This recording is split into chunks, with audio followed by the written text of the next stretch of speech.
Have you ever whispered in the dark, "Why is this happening to me?" You try to be good. You try to be patient. You try to pray.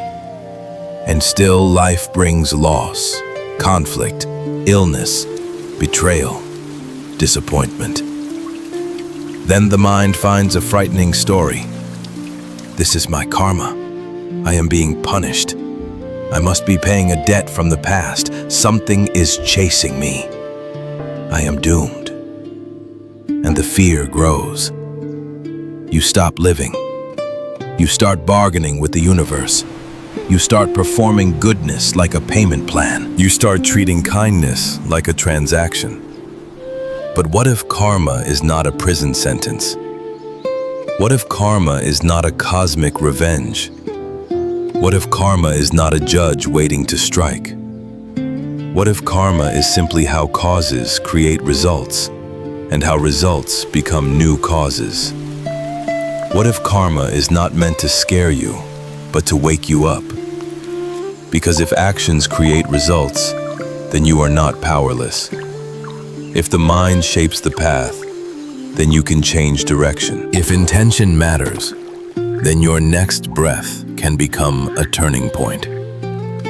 Tonight we will look at karma the way the Buddha taught it. Not as superstition, not as fear, not as blame, as clarity, as responsibility, as freedom. If you stay with these words, you may realize something gentle and strong. You do not need to fight an invisible enemy.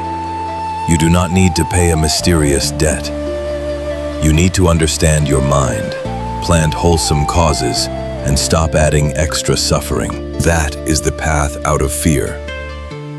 Welcome, dear friends, to Buddha Peaceful Mind. If the idea of karma has ever frightened you, if you have ever felt trapped by the past, if you want a teaching that is simple, deep, and usable, let this talk meet you like a calm lamp. The Buddha taught like a doctor. He did not begin with blame. He began with observation. He asked people to look at suffering, then to look at the cause of suffering, then to look at the end of suffering, then to look at the path. Karma belongs to this medical teaching. Karma is not a threat. Karma is a map. In the simplest language, karma means action. Action of the body, action of speech, action of the mind. In Buddhism, these three doors are often named like this. Body karma, what you do. Speech karma, what you say. Mind karma, what you intend, what you believe, what you repeatedly think. The Buddha placed special emphasis on intention, because intention is the seed. The same outward action can come from different intentions, and the inner result will be different. If you give with pride, the heart still clings. If you give with compassion, the heart opens. If you speak truth to humiliate, the mind becomes harsh. If you speak truth to help, the mind becomes wise. If you stay silent out of fear, the mind shrinks. If you stay silent out of patience, the mind grows. So karma is not only about visible behavior, it is about the direction of your heart. This is why karma is not simply reward and punishment. It is cause and effect in the mind. When you act with greed, the mind becomes greedier. When you act with hatred, the mind becomes hotter. When you act with confusion, the mind becomes more lost. When you act with generosity, the mind becomes lighter. When you act with kindness, the heart becomes softer. When you act with clarity, the mind becomes cleaner. Karma is not a god. Karma is training. Many people carry a heavy misunderstanding. They think karma is a system of cosmic punishment. They imagine a moral accountant in the sky. They imagine a debt collector from another life. They imagine that suffering proves they were evil, and comfort proves they were good. This view creates fear and pride at the same time. Fear when life is hard, pride when life is easy. The Buddha did not teach this. He taught that suffering can come from many causes. Some causes are from the past. Some causes are from the present. Some causes are from the body and environment. Some causes are from other people. Some causes are from society. Some causes are simply the nature of impermanence. And he taught something even more important. Even when difficult results arise, you still have choice. You can add poison, or you can add wisdom. You can add the second arrow, or you can put it down. This is where karma becomes liberation, because you stop asking only, what did I do to deserve this? And you start asking, what is the wisest response now? What can I learn? What can I repair? What can I release? What wholesome seed can I plant today? When you ask these questions, you stop being trapped by fear. You become a practitioner. There is a simple story that makes karma easy to understand. A farmer plants seeds. If he plants chili seeds, he does not expect mangoes. If he plants mango seeds, he does not expect chili. He waters, he weeds, he protects the field. But he cannot control everything. Rain may come late. A storm may arrive. Insects may appear. A neighbor may disturb the field. Still, the basic truth remains. Seeds have tendencies. Causes have results. Karma is like this. Your intentions and actions are seeds. They have tendencies. They shape what grows in your mind and in your life. But the world also has weather. Conditions beyond your control. This is why the Buddha taught both effort and acceptance. Effort means you plant wholesome seeds. Acceptance means you do not pretend you can control every rain cloud. A wise life holds both. Now let us speak carefully about past karma. Some people say, you must pay the karma of past lives. This language can be misleading. In Buddhism, past actions can create conditions that ripen later. But it is not like a fixed prison sentence. It is not like a curse that must crush you. It is not like an angry spirit chasing you. It is more like momentum. If you spend years practicing anger, the habit becomes strong. Even when you want to be calm, anger arises quickly. This is karma as habit. If you spend years practicing honesty, the habit becomes strong. Even in pressure, your mind tends toward truth. This is karma as habit. The same is true with generosity, jealousy, patience, and fear. Past karma can also be understood as conditions you inherit. A body with certain strengths and weaknesses, a family environment, a society, a culture, a nervous system shaped by experience. None of this means you are doomed. It means your starting conditions are different. The Buddha taught that liberation is possible in any starting condition, because liberation is about the mind that meets conditions. You may not choose your first breath, but you can influence your next breath. That is freedom. There is another teaching the Buddha offered that protects you from getting lost in theory. A man is struck by a poisoned arrow. A doctor arrives to remove it, but the man refuses. He demands answers first. Who shot the arrow? From which village? What kind of bow? What kind of feathers? The Buddha said that if the man insists on all those answers first, he will die. The lesson is simple. Do not postpone healing by chasing endless explanations. When you suffer, the urgent question is not always, what did I do in a past life? The urgent question is, what will reduce suffering now? Remove the arrow. Then you can reflect more deeply. This is the Buddha's practicality. So do you need to pay karma? If by pay you mean a supernatural punishment, no. The Buddha did not teach that. If by pay you mean that actions have consequences and some consequences may ripen, yes. But the key point is this. Ripening is not the end of the story. Imagine you are sailing. The wind is strong from the past.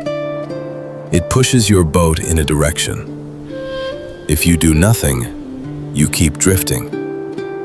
But if you adjust the sail, you can change direction. Not instantly, but steadily. Karma is like wind. Your present effort is like steering. Both matter. This is why the Buddha taught training, not to erase the past, but to change the future. And even more, to free the mind now. Because the deepest suffering is not always the event, it is the inner war we add. The Buddha described this inner war with the teaching of 2 arrows. The first arrow is pain, a loss, a sickness, a harsh word, a failure, a change you did not want. The second arrow is what the mind adds. Why me? This is unfair. I cannot stand this. I must control everything. I am worthless. They ruined my life. I will never be okay. The first arrow is part of life. The second arrow is optional. Karma is often misunderstood because people confuse the first arrow with the second. They suffer. Then they add fear. They add guilt. They add shame. They add superstition. They shoot themselves again and again. The Buddha's path is learning to stop the second arrow. When you can do that, even when difficult karma ripens, the mind can remain free. This is what it means to be liberated. Not that life becomes perfect, but that the heart stops fighting reality. Now let us speak about ethics. Because ethics is where karma becomes visible. The Buddha taught precepts not as punishment, but as protection. Do not kill. Do not steal. Do not misuse sexuality to exploit. Do not lie. Do not intoxicate the mind in a way that leads to carelessness. These are simple, but they are powerful. When you break them, your mind knows. Even if no one sees, the mind becomes tense. Fear enters. Defensiveness enters. Restlessness enters. Meditation becomes difficult. When you keep them, the mind becomes lighter. Sleep becomes easier. Trust grows. Relationships become safer. Peace becomes possible. So karma is not abstract. It is in your breath at night. It is in your stomach when you lie. It is in your chest when you hate. It is in your body when you are honest. This is why the Buddha's teaching is so practical. It is about how you feel inside your own life. If you want to change karma, begin with what you do, what you say, and what you keep repeating in your mind. If this teaching is helping you feel less afraid and more steady, you may choose to stay close to Buddha Peaceful Mind. A gentle subscribe is like keeping a small lantern nearby for days when the mind forgets and needs to return. Now we will bring karma into the heart with stories, because stories teach without forcing. There is a story about a man named Angulimala. He was known for violence. People believed he could never change. The Buddha approached him with calmness. Angulimala chased him, but could not catch him. Confused, he shouted, "Stop!" The Buddha replied, "I have stopped. You have not stopped." Those words entered him like a bell. He saw his own madness. He laid down his weapon and chose a new life. He practiced sincerely. This story is not telling you to trust dangerous people. Wisdom includes boundaries. The story is telling you that the mind is not fixed. If karma were only punishment, Angulimala would have been doomed. But the Buddha taught transformation. The past has consequences, yes, but the present can plant new causes. A new life can grow. This is hope that is realistic, because it is based on cause and effect. Another story touches grief and shows how karma is not a personal curse.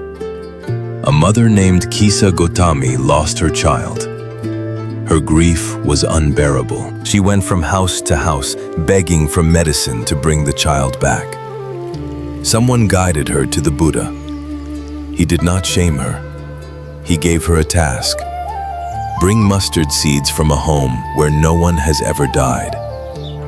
She went door to door. Every home could offer seeds, but every home had known death. A parent, a child, a friend. As she walked, her mind widened. Her pain did not disappear, but it became less lonely. She saw that suffering is part of the human condition. She returned to the Buddha with empty hands, but a clearer mind. The lesson is simple. Sometimes what we call karma is simply the nature of life. Things change. Bodies break. People die. Separation happens. This is not punishment. This is impermanence. The Buddha's freedom is not escaping impermanence. It is learning to meet impermanence without the second arrow. Now let us address a common modern story about karma. Some people imagine that someone you harmed in the past is following you, demanding payment. They imagine spiritual debt collectors. They imagine that if they perform enough rituals, the debt will be erased. This may appear in some healing stories as metaphor, but the Buddha's teaching is simpler and safer. The past cannot be changed, but the present can be purified. If you harmed someone, you can acknowledge it. You can apologize if possible. You can repair if possible. You can stop repeating the harm. You can cultivate compassion. You can keep precepts. You can train the mind. This is real repentance in Buddhism, not fear-based bargaining, but honest transformation. And if the other person is not available, you still can transform. You can do acts of generosity. You can protect others from the harm you once caused. You can become a person who reduces suffering instead of spreading it. This is how karma is healed, not by magic, but by becoming a different cause in the world. So what does it mean to say, I am responsible for my life? It does not mean you control everything. It means you stop giving away your power. It means you stop living in blame. You stop blaming the universe. You stop blaming past lives. You stop blaming everyone else for every feeling. You begin to see your part, your choices, your patterns, your reactions, your habits, your speech. This is not self-attack. It is empowerment. Because if you can see your part, you can change your part. And changing your part changes your life. A person may not choose the storm, but they can choose how they sail. Now let us speak about the trap of obsession with karma. Some people become trapped in the idea of karma itself. They keep asking, is this karma? Is that karma? Am I paying now? How much do I owe? How do I erase it? This obsession becomes another form of clinging, and clinging is suffering. The Buddha taught that clinging even to spiritual concepts can bind you. The purpose of understanding karma is not to make you anxious. It is to make you careful, compassionate, and free. So if the mind is obsessed, return to the simplest truth. What is the most wholesome next step? Not the biggest cosmic explanation, the next step. A kind sentence, an honest apology, a boundary without hatred, a mindful breath, a moment of patience, a small act of generosity. This is how you step out of the prison of ideas and into the path of practice. Now let us make karma very practical with one clear pattern. If you plant anger, you harvest anger. Anger does not only hurt others, it trains your nervous system to be reactive. It tightens your body. It hardens your face. It narrows your mind. It steals sleep. If you plant kindness, you harvest kindness. Kindness trains your nervous system to soften. It relaxes the body. It widens the mind. It creates trust. It makes your own heart a safer place. This is karma now, not later, not in another world, in your own body. So if you want to change karma, watch what you repeat, because what you repeat becomes you. This is why the Buddha taught mindfulness. Mindfulness is the ability to see what is happening before it becomes harm. It is the ability to catch the spark before it becomes a wildfire.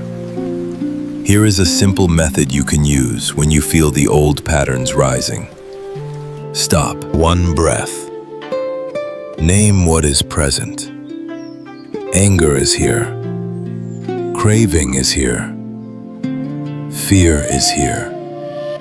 Shame is here. Restlessness is here. Feel it in the body. Where is it? Heat, pressure, tightness, numbness, vibration. Let it be known. Then ask one question. What is the most wholesome next step?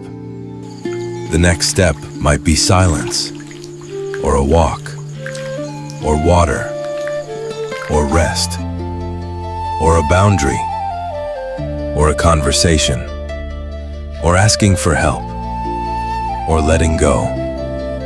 This is how you interrupt karma, not by erasing the past, but by not feeding the chain in the present. This is what people mean by transforming karma. Now we will add a deeper teaching that protects you from shame and pride. The Buddha taught non-self, not that you do not exist, but that the self is not a fixed possession. Body changes, feelings change, thoughts change, perceptions change, habits change. Even what you call personality changes. So you are not a permanent sinner. You are not a permanent victim. You are not a permanent failure. You are not a permanent hero. You are a process. This matters for karma because many people use karma to attack themselves. They say, I am bad, so I deserve suffering. This is not wisdom. This is another form of delusion. The Buddha taught that you can learn, you can repair, you can begin again. And when you see yourself as a process, you stop clinging to shame. Shame says, this is who I am. Wisdom says, this is what is present now, and it can change. This is liberation. Now let us talk about guilt, because many people confuse guilt and wisdom. Healthy remorse is a teacher. It says, that action caused harm. Learn, repair, do not repeat. Unhealthy guilt is poison. It says, I am worthless. I should be punished forever. I will never be clean. The Buddha did not teach endless self-punishment. He taught confession, restraint, repair, and renewed effort. Then you begin again. Beginning again is a deep practice because it breaks the chain of shame. It breaks the idea that you are trapped in your past. So if you have regret, use it wisely. Learn, repair, then let it go. Holding guilt forever is not humility. It is often pride disguised as morality. It is the pride of saying, look how terrible I am. The Buddha's humility is different. It is honest and forward-moving. Begin again. Now let us bring karma into the ordinary day. When you wake up, karma begins. Your first thought sets a tone. Your first words shape relationships. Your first choice creates direction.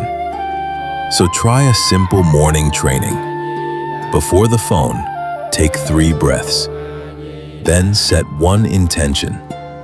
May I reduce suffering today. May I speak kindly today. May I act honestly today. May I not feed the second arrow today. This intention is a seed. It may not control the whole day, but it changes the starting direction. Over time, it changes the whole life.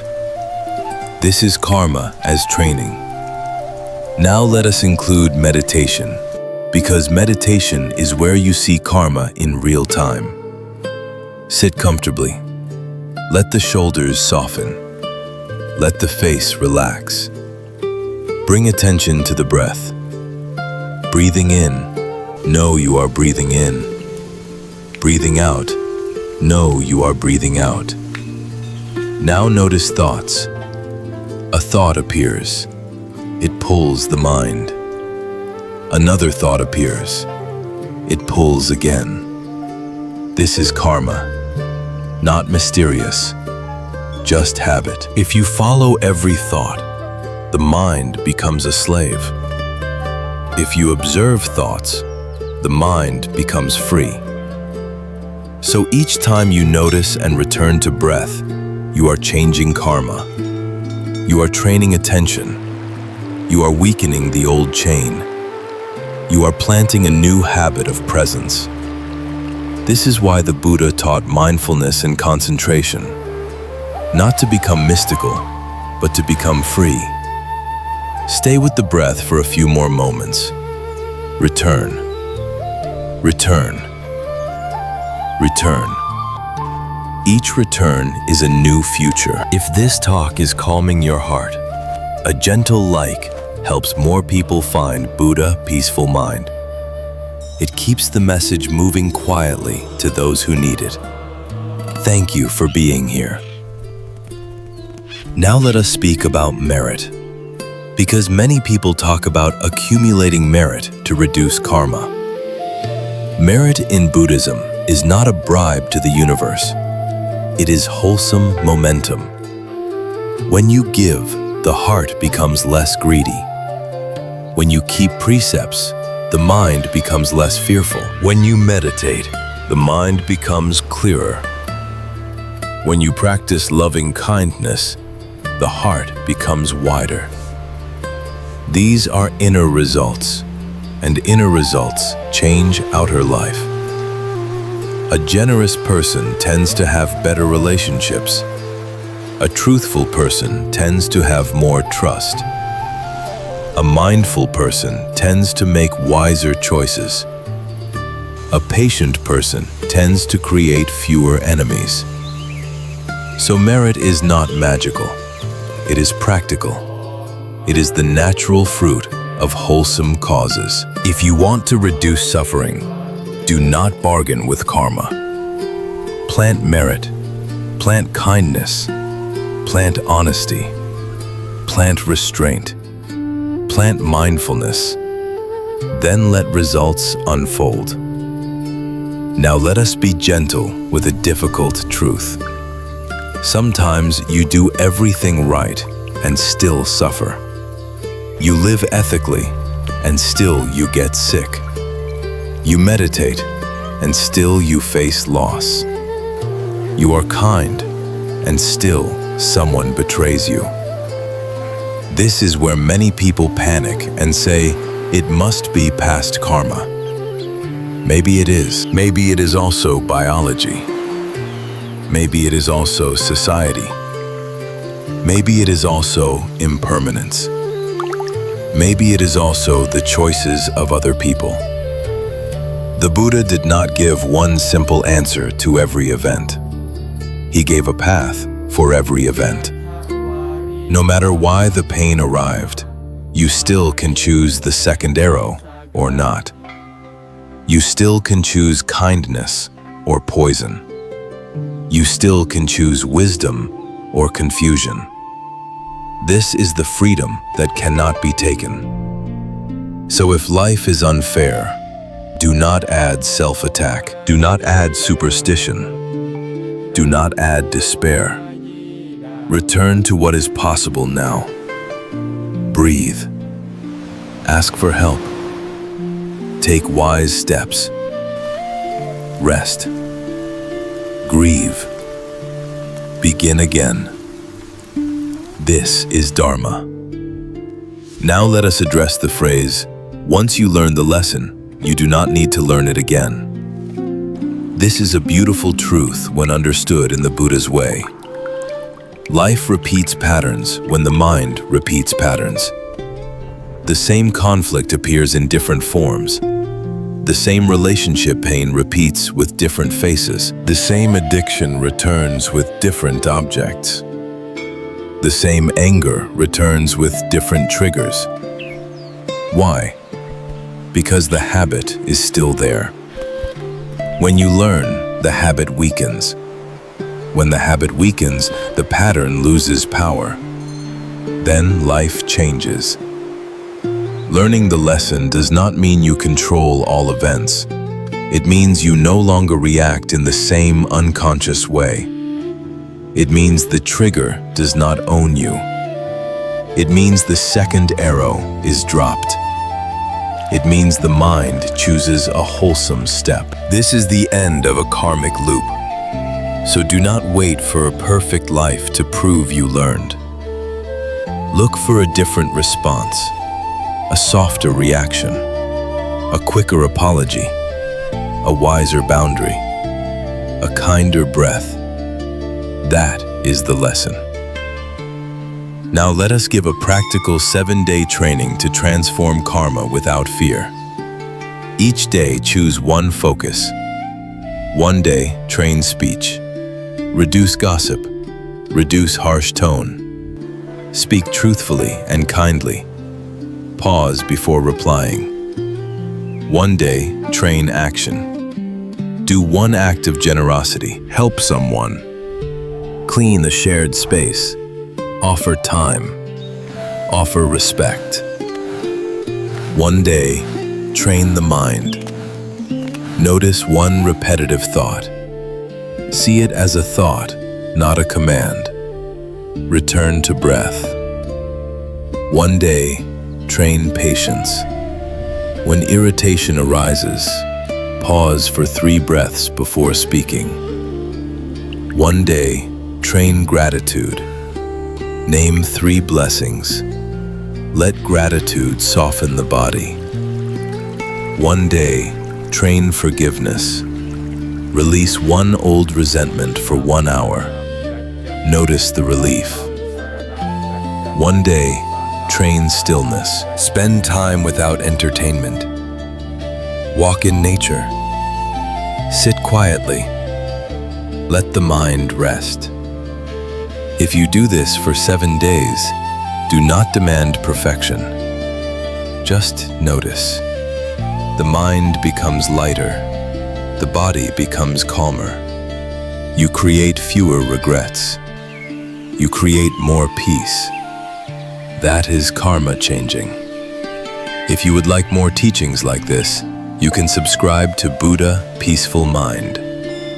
It is a quiet way to return whenever the mind feels afraid of the past or anxious about the future. Now let us end with a longer guided meditation so you can taste this teaching.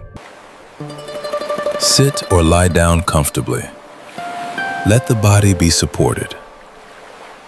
Bring attention to the breath. Breathing in, know you are breathing in. Breathing out, know you are breathing out. Now feel the body as a field of sensations. Warmth, coolness, pressure, tingling, heaviness, lightness. Notice that sensations arise and pass. This is impermanence. Now notice thoughts. Thoughts arise. Thoughts pass. This is impermanence. Now notice feelings. Feelings arise. Feelings pass. This is impermanence. Now say inside, I do not need to be punished by the past. I can learn now. I can plant wholesome causes now. Now bring to mind one regret, one thing you wish you did differently. Do not attack yourself, just see it. Now say inside, I acknowledge, I learn, I repair what I can, I commit to a wiser action. Then I release. Feel how the body responds when you release. A small softening, a small space. Now bring to mind one wholesome quality you want to strengthen. Patience, honesty, compassion, courage, contentment. Say inside, I will water this seed today. Now rest with the breath again. Breathing in, I return. Breathing out, I soften. Stay here for a few moments. This is a refuge, not a superstition, a living refuge. When you are ready, keep this refuge with you.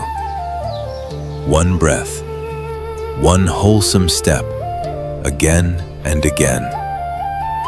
This is how karma becomes freedom. Before we go further, let us clean up one more misunderstanding that silently harms many hearts.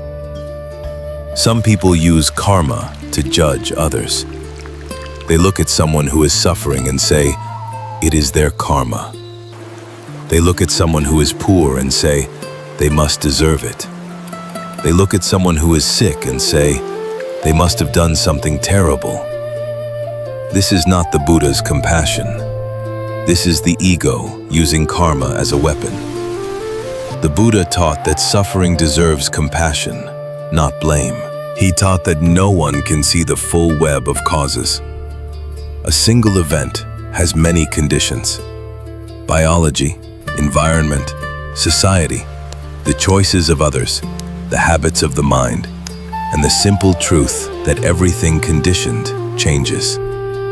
So the Buddha discouraged careless conclusions. He asked people to focus on the only part that truly helps. How do I reduce suffering now, in myself and in others? If a person is suffering, the first response is kindness. If a person is confused, the first response is patience. If a person is harming, the first response is protection and wise boundaries, and if possible, guidance.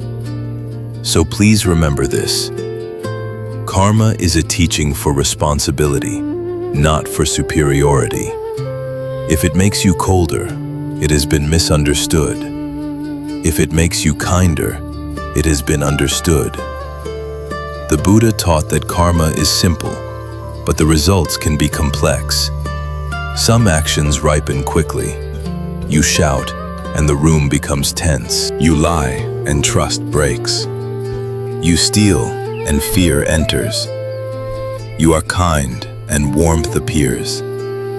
You are honest, and the heart relaxes. Some actions ripen slowly.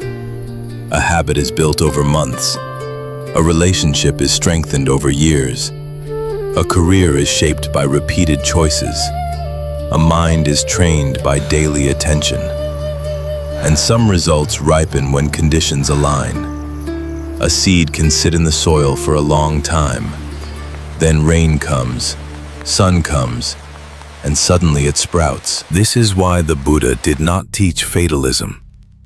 He taught conditions. The past is a seed bank. The present is weather and gardening. You cannot remove every seed instantly, but you can choose what you water. You can choose what you pull out. You can choose what you plant today.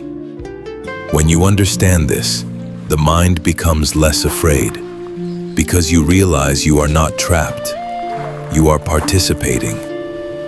Now let us bring karma into the Buddha's central map, the Four Noble Truths. First, there is suffering.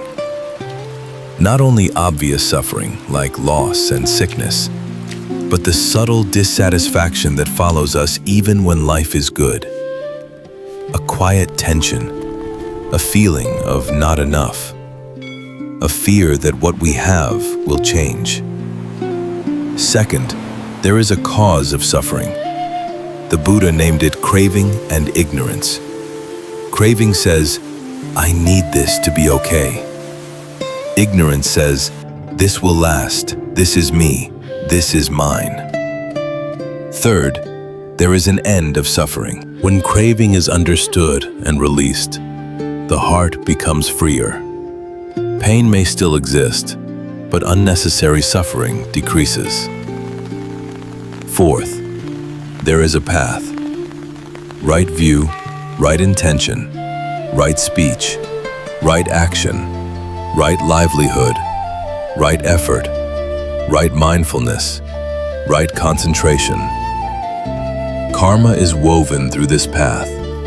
Right view is understanding cause and effect. Right intention is planting wholesome seeds. Right speech is planting seeds through words. Right action is planting seeds through behavior. Right mindfulness is catching seeds before they grow into weeds. Right concentration gives you the strength to stay steady. Right effort is the daily choice to cultivate and abandon. So karma is not an extra concept. It is the engine of the path. It explains why training works. It explains why liberation is possible. Now let us speak about dependent arising in simple language, because it prevents superstition. Dependent arising means this: everything happens because conditions come together. Nothing stands alone. A flower depends on rain, sunlight, earth, and time. Take away the conditions, and the flower cannot be. In the same way, your anger depends on conditions. Maybe lack of sleep, maybe fear, maybe pride, maybe stress, maybe old wounds. Take away some conditions, and anger weakens. Your craving depends on conditions. A pleasant sensation, a habit of seeking, a story about happiness, loneliness. Take away some conditions, and craving weakens.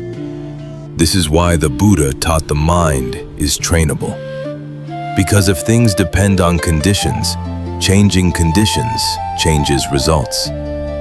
So when something painful happens, avoid the extreme of superstition. Do not say, "This is the universe punishing me." Do not say, "An invisible force is chasing me." Instead, ask, "What conditions are here, and what can I change?" This is not cold analysis, it is compassionate clarity. It gives you a path. Now let us talk about speech karma, because it is one of the fastest ways to change your life. Many people try to change karma by big ceremonies, but they keep poisoning their life with words. They gossip, they lie, they exaggerate, they shame, they speak harshly, they complain all day. Then they wonder why their relationships break. The Buddha taught right speech, truthful, kind, helpful, timely. Before speaking, you can ask 4 gentle questions. Is it true? Is it kind? Is it helpful? Is this the right time?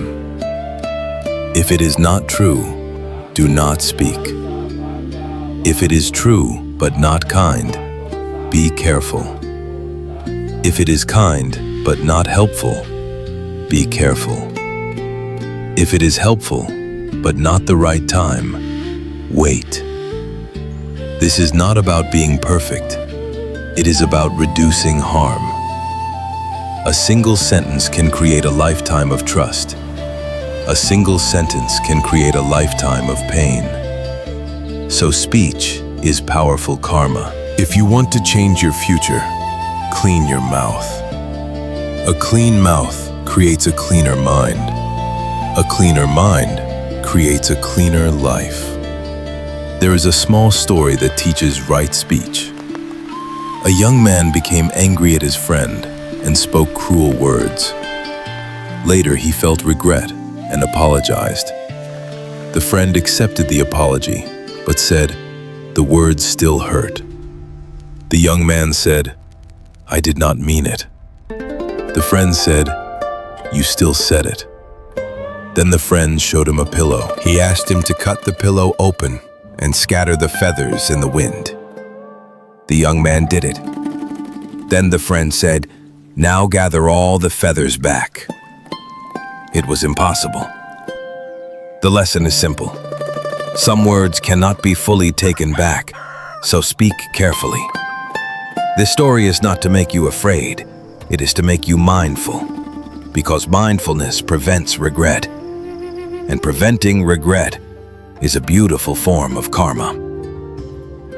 Now let us talk about mind karma, because the mind is the root. Many people think karma is only what you do, but the Buddha taught that what you repeatedly think becomes your world. If you repeatedly think, people cannot be trusted, you become guarded and cold. You push people away. Then you experience loneliness. You say, "See, people cannot be trusted." This is a karmic loop.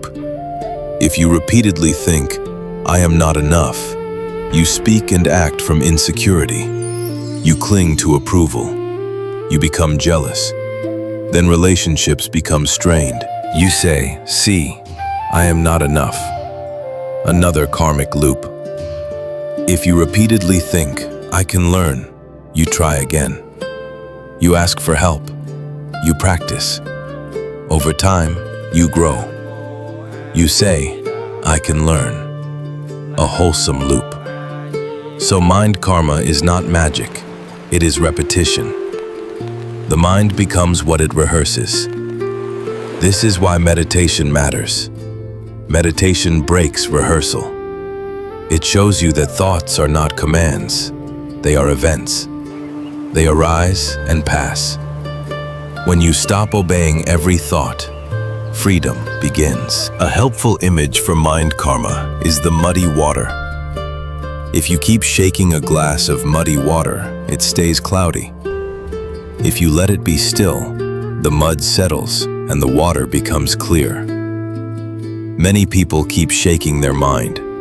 They feed it with endless scrolling, endless arguments, endless comparison, endless fear. Then they say, "I cannot find peace." The Buddha would say, "Stop shaking. Be still. Return to breath. Let the mind settle."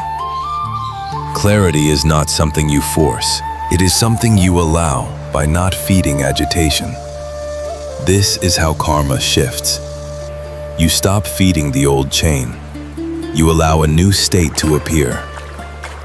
Now let us speak about compassion and boundaries, because karma is not only internal, it is relational. Some people hear, forgive, and they force themselves to stay in harm. They confuse compassion with self-destruction. The Buddha did not teach that. Wisdom includes boundaries. You can forgive and still say no. You can forgive and still leave. You can forgive and still protect yourself. Forgiveness means you stop carrying hatred. It does not mean you allow harm to continue. A boundary can be built with hatred or with clarity. A boundary built with hatred keeps poison inside you. A boundary built with clarity protects without poisoning. This is an important karmic distinction, because even when you do the same outward action, the inner seed is different. Hatred plants more hatred. Clarity plants peace. So practice boundaries with breath. Practice boundaries with respect. Practice boundaries without humiliation. This is karma that heals both sides. There is a story about carrying burdens that can help you understand this. Two monks were walking and saw a woman afraid to cross a river. One monk carried her across and put her down. They continued walking. Hours later, the second monk was still upset. He said, "We should not have touched her." The first monk said, "I put her down at the river. Why are you still carrying her?" Many people carry old harm for years. Old insults, old mistakes, old shame, old betrayal. The event is over, but the mind keeps carrying it. This carrying becomes new karma. It becomes bitterness. It becomes suspicion. It becomes tightness in the body. The Buddha's path is learning to put it down. Not to erase lessons, but to stop carrying poison. When you put it down, energy returns. When energy returns, life opens. Now let us talk about karma and illness, because many people suffer from cruel self-blame. Not every illness is punishment. Bodies are biological. Bodies are fragile. Bodies are affected by genetics, environment, stress, and time. The Buddha did not teach that sickness always means you were bad. He taught that sickness is part of conditioned existence. So if you are sick, do not add shame. Do not say, "I deserve this." Say, "This is painful, and I will meet it with wisdom." Wisdom here means care. See a doctor. Rest. Ask for support. Eat simply. Meditate gently if you can. Practice loving kindness toward the body. A sick body needs compassion, not guilt. And if you see patterns, you can learn. If certain habits harmed your body, you can change them. Not out of shame, but out of love. This is karma as care. Now let us talk about karma and money, because many people are trapped in fear. Money is a condition. It matters in daily life, but it is not a measure of spiritual worth. A person can have money and be miserable. A person can have little and be peaceful. A person can be rich and generous. A person can be rich and greedy. A person can be poor and honest. A person can be poor and cruel. Karma is not a simple scorecard. It is a web. What the Buddha taught is this: whatever your conditions, you can plant wholesome causes. Honesty, right livelihood, generosity, contentment, wise effort. If money is tight, practice wise planning and simple living. Practice generosity in ways that do not harm your survival, like time, attention, respect. Practice gratitude for what supports you. Practice patience. These practices create inner wealth, and inner wealth supports outer stability over time. This is realistic, not fantasy. Now let us talk about karma and relationships, because relationships are a garden of causes. A relationship is not only love, it is habits. Words repeated, promises kept or broken, listening offered or denied, repairs made or avoided. If you want better relationships, do not chase a perfect person. Plant better karma inside the relationship. Speak gently. Listen deeply. Apologize quickly. Repair instead of winning. Set boundaries without humiliation. Be reliable. Be honest. These are seeds. Over time, they become trust. Trust becomes safety. Safety becomes intimacy. Intimacy becomes love that can breathe. This is how karma becomes happiness in ordinary life. Now let us add another story that shows how karma changes through a single choice. A man had a habit of reacting quickly.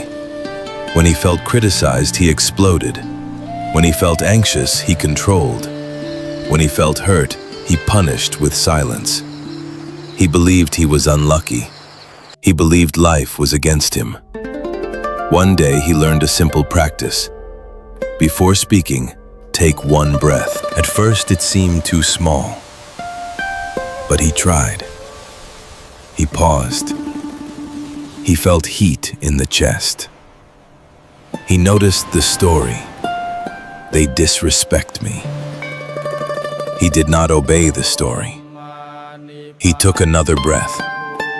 Then he spoke differently, not perfectly, but differently. He said, "I feel hurt, and I need respect." He did not attack. He did not insult. Something changed. The other person softened. The conflict did not turn into war. This man did not change the past. He changed the next moment, and that changed the future. This is karma, not mystical, moment by moment. Now let us bring karma into the practice of generosity, because generosity is one of the fastest ways to loosen suffering. A greedy mind is a fearful mind. It believes there is never enough. It clings and tightens. It feels threatened by other people. It compares and competes. A generous mind relaxes. It trusts that giving is possible. It experiences connection. It feels warm. The Buddha praised generosity because it breaks the prison of the self. It reminds you, I am not separate. Others exist. Others suffer. Others need support. Even small generosity changes the heart. A sincere thank you, a small gift, a helping hand, a patient listening ear, a donation if you can. This is not buying good karma. It is training the mind toward freedom. And a freer mind creates better karma naturally. Now let us speak about meditation again, but this time as the deepest way to transform karma. When you meditate, you see the chain of suffering as it forms. A feeling arises, a thought labels it, a story grows, craving or hatred appears, speech appears, action appears, regret appears. Meditation allows you to cut the chain earlier. A feeling arises, you notice it, you breathe. You do not add story. The chain weakens. This is the Buddha's genius. He did not ask you to fight your mind. He asked you to know your mind. Knowing is freedom. So if you want to transform karma, do not focus only on outer results. Focus on inner awareness, because awareness changes everything downstream. A single moment of awareness can prevent a lifetime of regret. Now let us practice a longer mindfulness training, because listening is not enough. You must taste it. Sit comfortably. Let the body be supported. Bring attention to the breath. Breathing in. Know you are breathing in. Breathing out. Know you are breathing out. Now notice the space between breaths. A small stillness. Rest there. Now notice thoughts. Do not chase. Do not fight. Just notice.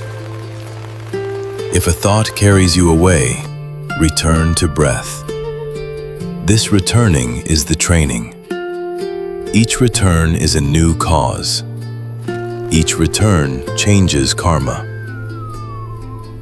Now bring to mind one situation where you usually react.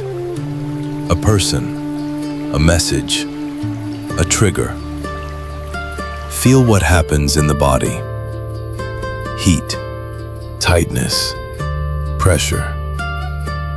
Now say inside, this is a condition. It arises, it passes. It is not my permanent self. Now imagine the next time this trigger appears. See yourself taking one breath before speaking. See yourself choosing one wise sentence. See yourself choosing a boundary without hate. You are planting future karma now through rehearsal of wisdom. Now return to breath. Rest. Return. Rest. This is how you prepare the mind. Now let us practice loving kindness, because karma without love becomes cold. Breathe gently. May I be safe. May I be peaceful. May I be healthy. May I be free. Now bring to mind someone you love. May you be safe. May you be peaceful. May you be healthy. May you be free. Now bring to mind someone neutral. May you be safe. May you be peaceful. May you be healthy. May you be free. Now bring to mind someone difficult, not someone who has done extreme harm, but someone who triggers irritation. May you be safe. May you be peaceful. May you be healthy. May you be free. If the mind resists, do not force. You are planting intention, and intention is karma. Loving kindness softens hatred. Softening hatred reduces suffering. This is the most beautiful karma. Now let us add a practical reflection you can use each night. Before sleep, ask 3 questions. What wholesome action did I do today? Even a small one. A kind word. A patient pause. A truthful sentence. A helpful act. What unwholesome action did I do today? Even a small one. A harsh tone. A lie. A gossip. A selfish choice. What is one small improvement tomorrow? This reflection is not for self-punishment. It is for clarity. Clarity is wisdom. Wisdom is freedom. And freedom is the end of suffering. This is the Buddha's way to work with karma. If you do this reflection sincerely, something changes. You stop being a victim of fate. You stop being a prisoner of fear. You become a gardener of the mind. And slowly, you realize a quiet truth. The biggest karma is not what happens to you.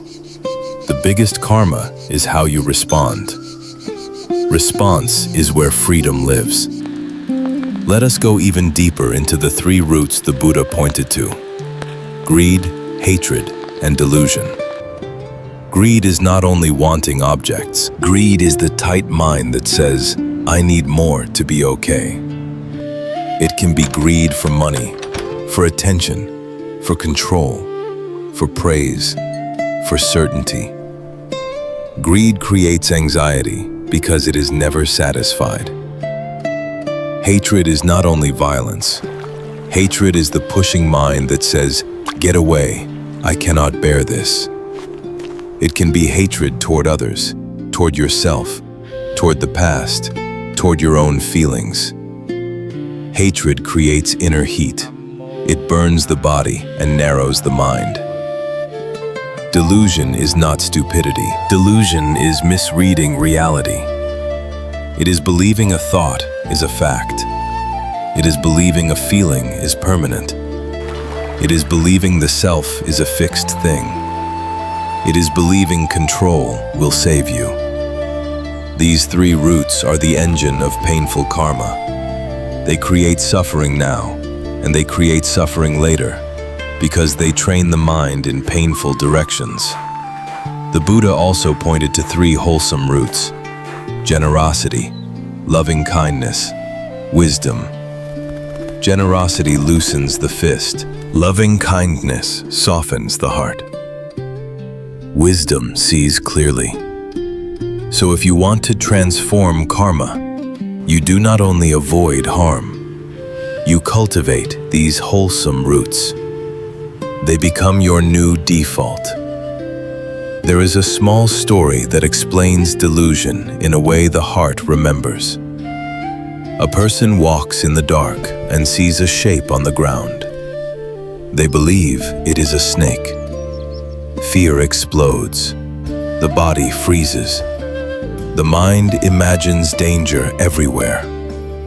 Then someone brings a lamp. The shape is only a rope. The snake did not turn into a rope. The rope was always a rope. What changed was perception. This is how much of our suffering works. A thought becomes a prophecy. A feeling becomes an identity. A mistake becomes a life sentence. A criticism becomes the end of your worth. When the lamp of mindfulness is brought, the mind sees more clearly. The story loses power. The body softens. The heart becomes steady. This is why the Buddha taught awareness, not to make you special, but to make you free.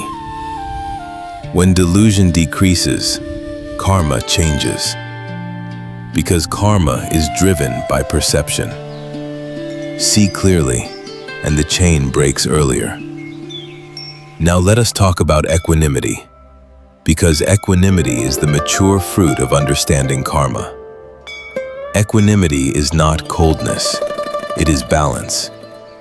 Pleasure comes, you enjoy without clinging. Pain comes, you meet without collapsing.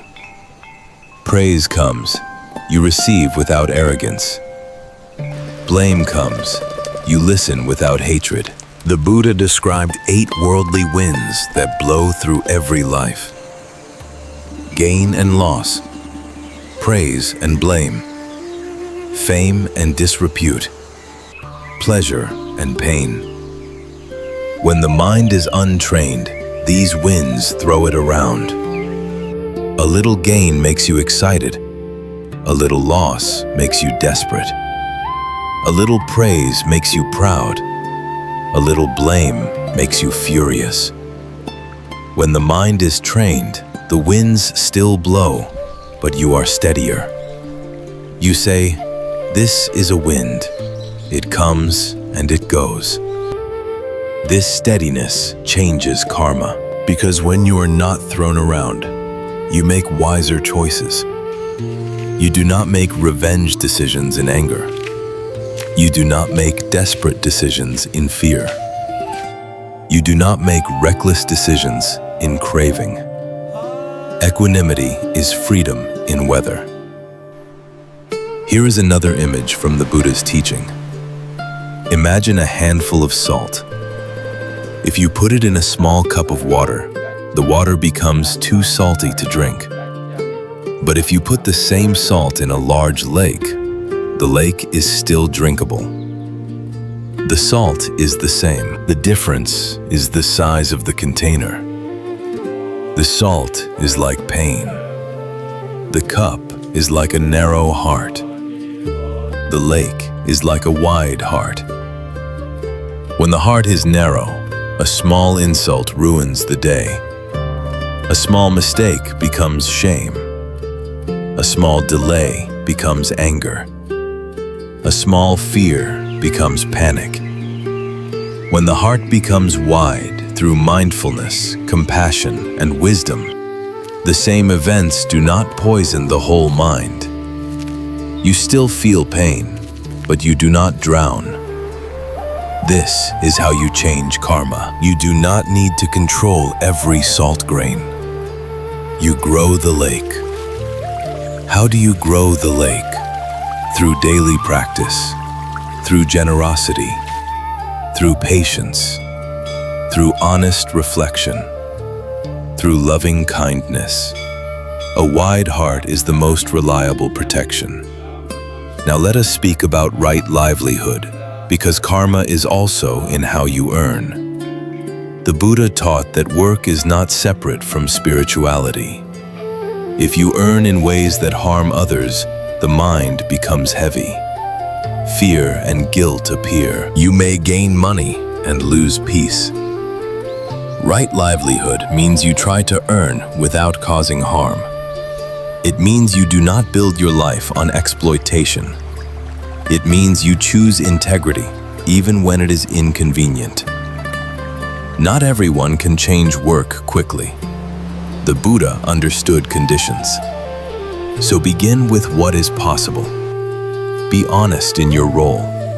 Do not cheat. Do not abuse people below you.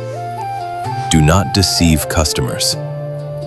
Do not poison your mind with cruelty. Then, if you have the ability to shift to a healthier livelihood, do so step by step. This is not about purity.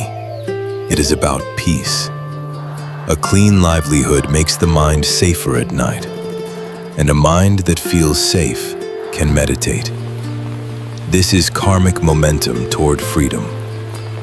Now let us speak about sense restraint, because modern life constantly feeds craving. Your eyes see endless images. Your ears hear endless noise. Your mind is pulled into endless stories. The Buddha taught guarding the sense doors. This does not mean living in fear of the world. It means choosing what you feed your mind. If you feed the mind outrage all day, the mind becomes angry. If you feed the mind comparison all day, the mind becomes ashamed. If you feed the mind fear all day, the mind becomes anxious. So practice simple restraint. Choose times to be offline. Choose silence. Choose nature.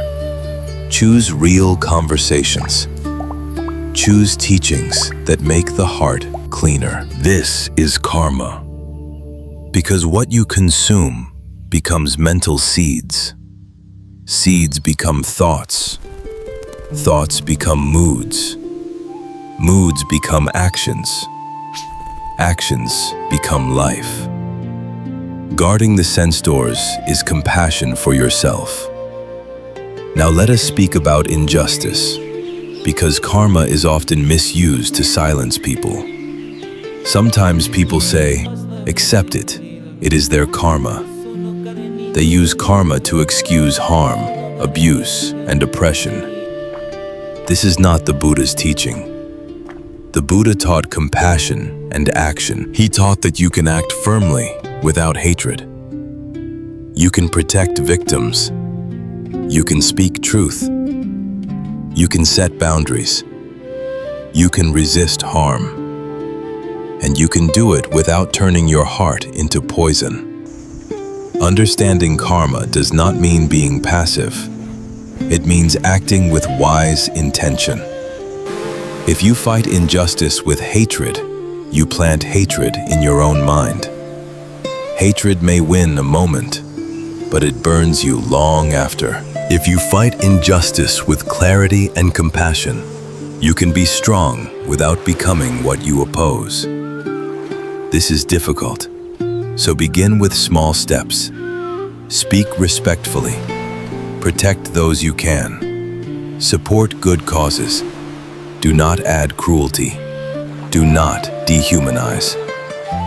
This is karma that changes the world and keeps the heart clean. Many people ask, how do I know which part is karma and which part is just life? Often you do not need to decide. If you try to label every event, the mind becomes obsessed. If you try to find a cosmic reason for every pain, the mind becomes anxious. The Buddha's path is not endless labeling. It is liberation. So use a simpler approach. When something painful happens, ask 3 questions. What is happening right now in the body and mind? What part is within my control? What is the wisest next step? These questions return you to the path. Maybe the wise step is action. Maybe it is rest. Maybe it is asking for help. Maybe it is leaving a toxic situation. Maybe it is apologizing. Maybe it is forgiving. Maybe it is accepting what cannot be changed. In every case, you are working with karma, because karma is your response. Now let us offer another guided practice for when fear about karma becomes strong. Sit comfortably. Feel the ground. Feel the breath. Breathing in, I know fear is here. Breathing out, I soften around fear. Now notice the fear story. It may say, I will be punished. It may say, I cannot escape. It may say, my past will destroy me. Now label it gently. Thinking, story, forecasting. Then return to the body. Feel the feet. Feel the hands. Feel the breath. Now ask, what is one wholesome action I can do today? One action. Maybe it is telling the truth. Maybe it is stopping a harmful habit for one day. Maybe it is making amends. Maybe it is helping someone. Maybe it is meditating for 5 minutes. Choose one, then rest. Fear shrinks when action becomes wholesome. Not because fear is wrong, but because wholesome action gives the mind ground. This is the Buddha's method. A final story can help you hold all of this with humility. A person asked a teacher, how do I erase all bad karma? The teacher asked, how do you erase the footprints of a bird in the sky? The person was confused. There are no footprints in the sky. The teacher said, stop holding karma like a solid object. Karma is movement. It is direction. It is habit. So do not obsess about erasing. Focus on transforming. Focus on the next wholesome cause. When you stop feeding a harmful habit, it weakens. When you feed a wholesome habit, it grows. Over time, your path changes. This is not fantasy. It is how minds learn, and minds can unlearn. So trust the path. Let us add the teaching of the raft, because it protects you from clinging even to karma. The Buddha said his teachings are like a raft used to cross a river. A person is on the shore of suffering and wants to reach the shore of freedom. They build a raft and cross. When they arrive, they do not carry the raft on their head and keep walking. They leave it behind. In the same way, karma is a teaching tool. It helps you take responsibility. It helps you see cause and effect. It helps you practice. But do not carry karma as a heavy identity. Do not carry it as endless fear. Use it to cross into practice, then set it down. If karma becomes obsession, you are carrying the raft on your head. Return to the simplest practice: breath, kindness, honesty. One wholesome step. This is freedom. Now let us speak about confession and forgiveness in a very practical way. In Buddhism, when you see you have done harm, you do not hide. You acknowledge. You confess to yourself honestly.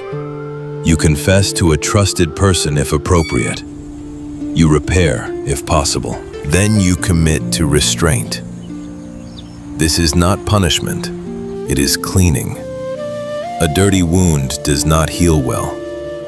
When you clean it, healing begins.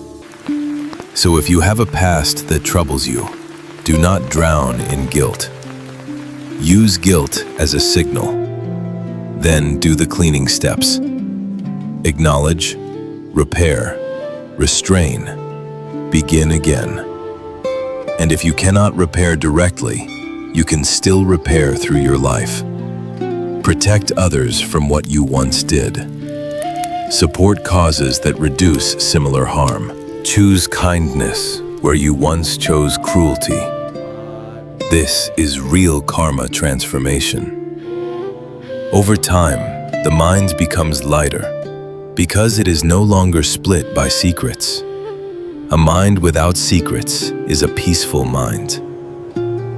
Now let us talk about regret again, with a gentle method.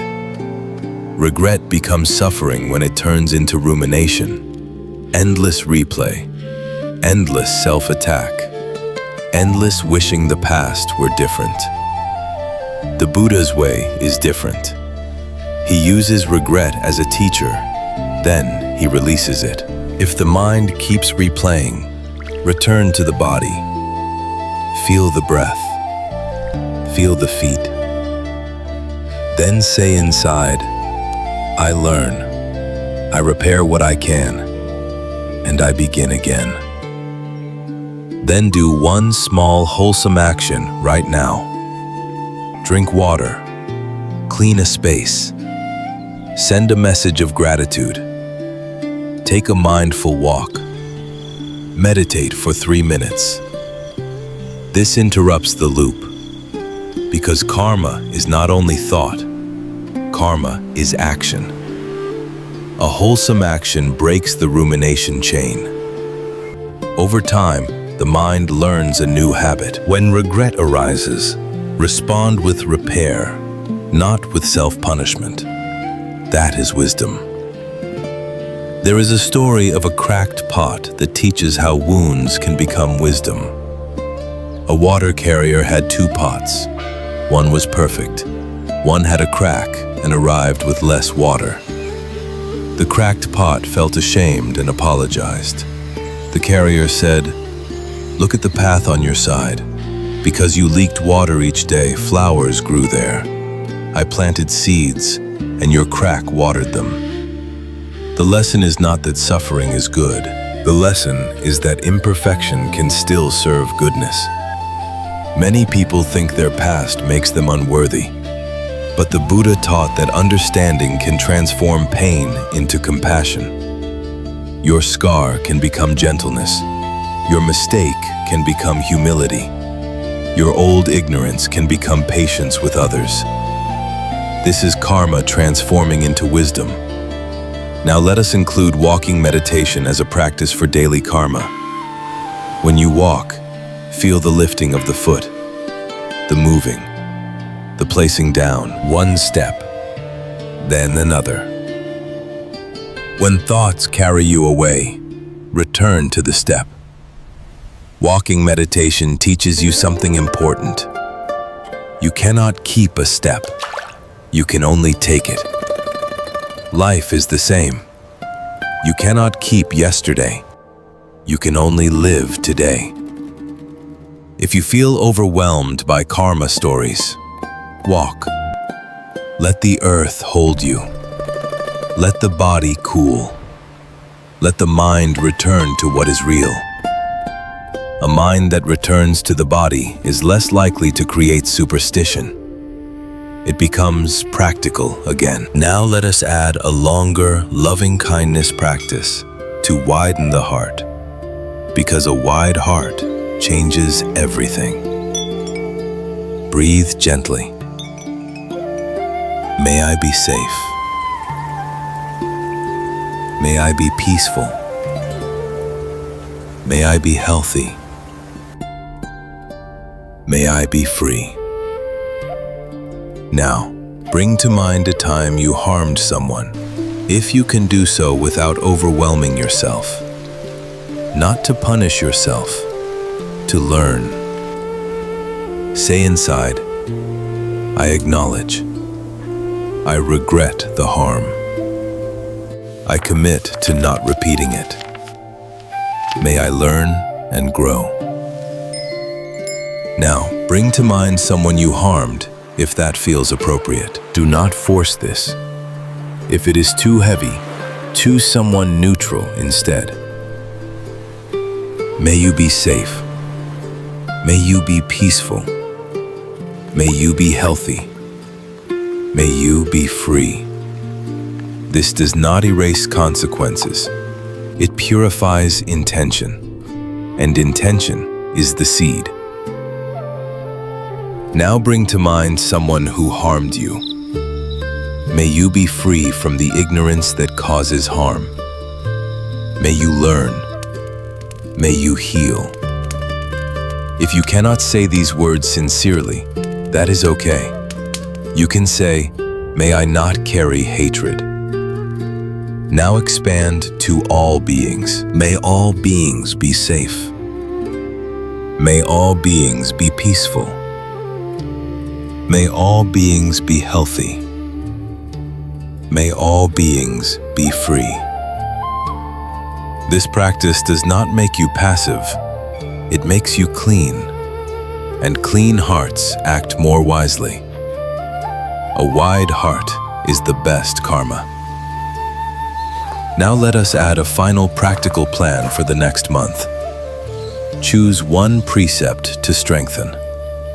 Maybe truthfulness, maybe non-harming, maybe restraint from gossip, maybe restraint from intoxicants, maybe generosity. For 30 days, keep it as your main training. Do not demand perfection. Notice progress. Each time you succeed, feel the inner peace. Each time you fail, acknowledge, repair, and begin again. This is how habit changes, not through self-hate, through steady repetition. When habit changes, karma changes. When karma changes, your life changes. This is the Buddha's promise, and it is realistic. Let us include gratitude and impermanence, because they are essential allies of karma. The Buddha taught that everything conditioned changes. Bodies change, relationships change, fortune changes, feelings change, even your identity changes. When you forget impermanence, you cling. You demand certainty. You demand control. Then suffering grows. When you remember impermanence, you cherish. You act wisely while there is time. You apologize sooner. You forgive more easily. You do not postpone love. This directly changes karma, because many harmful actions are born from the fantasy that time is endless. We think, I will say sorry later. I will be kind later. I will change later. Impermanence says, later is not guaranteed. So each day, practice a gentle reflection. I am alive today. Many people are not. I have a chance today. I will use it well. This reflection is not heavy. It is freeing. It makes you present. There is a simple practice that combines karma, impermanence, and gratitude. When you wake up, take one breath and say inside, I am still here. Then name one blessing. Breath, water, shelter, a person you care about, a chance to learn. Then choose one wholesome action you will do because of that blessing.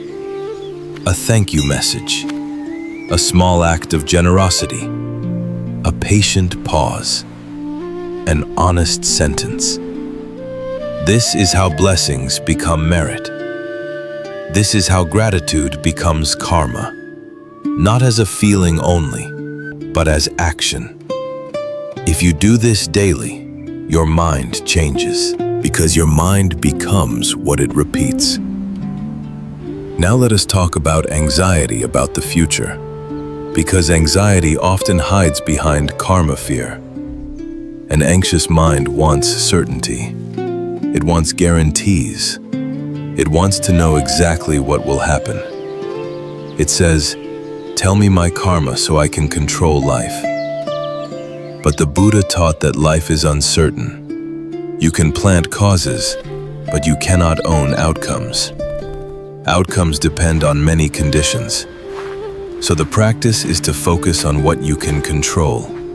Your intention, your speech, your action, your effort, your attention. Then release what you cannot control. Release does not mean giving up. Release means not poisoning yourself with obsession. A stable way to practice is to return to the breath when anxiety rises. Then ask, what is one useful step I can take today? Do that step. Then rest. This turns anxiety into practice, and practice is the best antidote to fear. Now let us end this section with a longer breath training for steadiness. Sit comfortably. Let the body settle. Bring attention to the breath at the nostrils, the chest, or the belly, wherever it is most clear. Breathing in, know you are breathing in. Breathing out, know you are breathing out. If the mind is restless, you can count softly.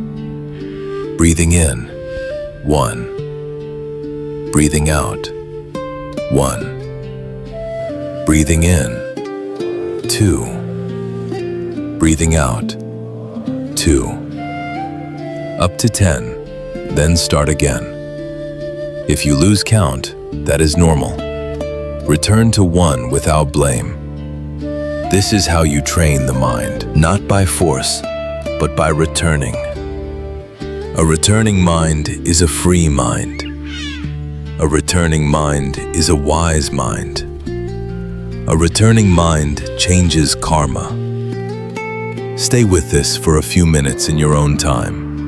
Even a few minutes a day can reshape the nervous system. One more teaching brings everything together. The teaching of refuge. When people fear karma, they often look for refuge in superstition. They look for rituals that promise protection. They look for signs that promise certainty. They look for someone to tell them their fate.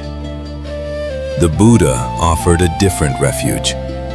Not outside, not magical, not based on fear. The refuge is Buddha, the possibility of awakening. The refuge is Dharma, the path of training. The refuge is Sangha, wise companionship and support. Taking refuge does not mean joining a tribe.